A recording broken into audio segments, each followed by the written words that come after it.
Max, what's at stake in this Brady-Brees matchup? Really, guys, it's not even about Brady.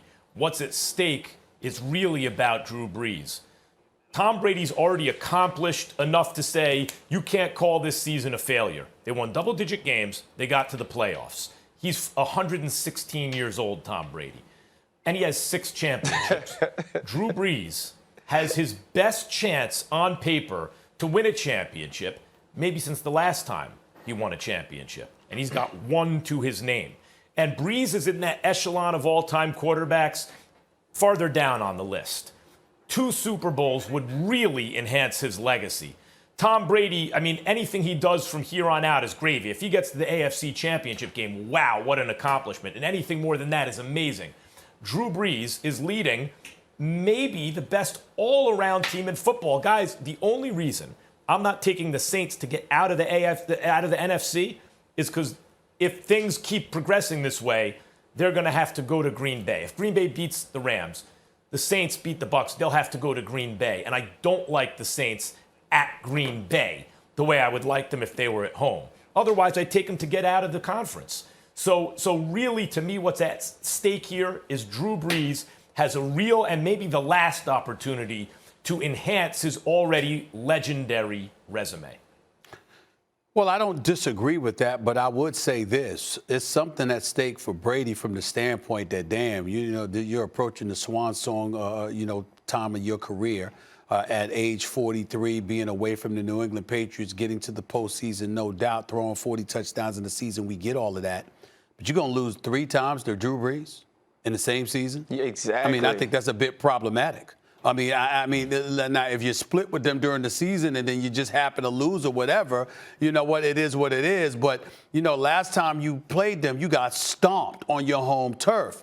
Have an answer for that with Antonio Brown. That was his first game, if I remember correctly. But you got Antonio Brown with Godwin and Evans and Gronk and Ronald Jones and Leonard Fournette. You got to do something.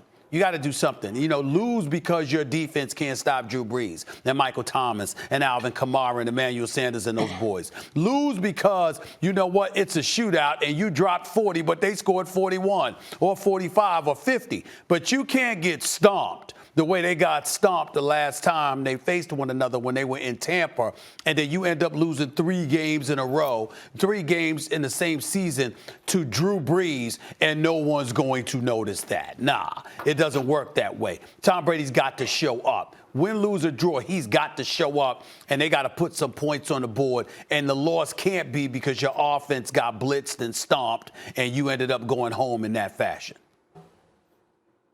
You know what? I look at it, this is good for Tom Brady, right? I think Max is right in one sense. If Tom Brady loses this will be a footnote to his Hall of Fame. I agree with that. Greatest of all time career, right? We won't even talk about it. Oh, they didn't win it that year, but they were really good. Tom Brady got them to the playoffs. We'll see what they do next year. But if you lose to the Saints throughout the season, if you lose to them twice, if you get stomped out at home in prime time for everybody to see, if everyone clearly believes that the Saints from top to bottom are a better team than you, then what better time to show the world that you're still Tom Brady? What better time to show the world that any obstacle, any mountain, anything put in front of you, you can overcome it? And by the way, now you're in an offense that's playing differently, right? You're in an offense that Bruce Arians, Byron Leftwich, they understand that protecting you is the top priority. So we'll add an extra lineman and go tackle eligible, right, to keep that guy in to protect you. We'll keep Gronk in protection so we can have Evans out and so we can have Antonio Brown out and Chris Godwin. And now Antonio Brown is cooking and he's looking like a #1 receiver all over again.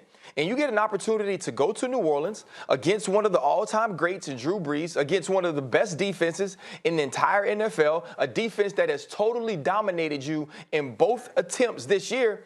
And you get to say, you know what? I'm Tom Brady. I fix things. I fix teams. I fix offenses. I even fix myself when I need to. I'm excited to see this because he gets to write another chapter. If the chapter isn't great, I said, it'll be small. But if he wins this, we'll talk about it. Real quick, the one thing at stake for Tom Brady is this, guys. In the AFC East, his entire career, almost 20 years, there was never another great quarterback there. Not a great one. Chad Pennington for a few years. Come on, guys. Give me, I mean, he was a nice quarterback, but give me a break. It was the weakest division for quarterbacks probably ever. The first time Brady goes to a division with another great quarterback, he loses 3 times to that guy. That's not good for Brady. Thanks for watching ESPN on YouTube. For live streaming sports and premium content, subscribe to ESPN+.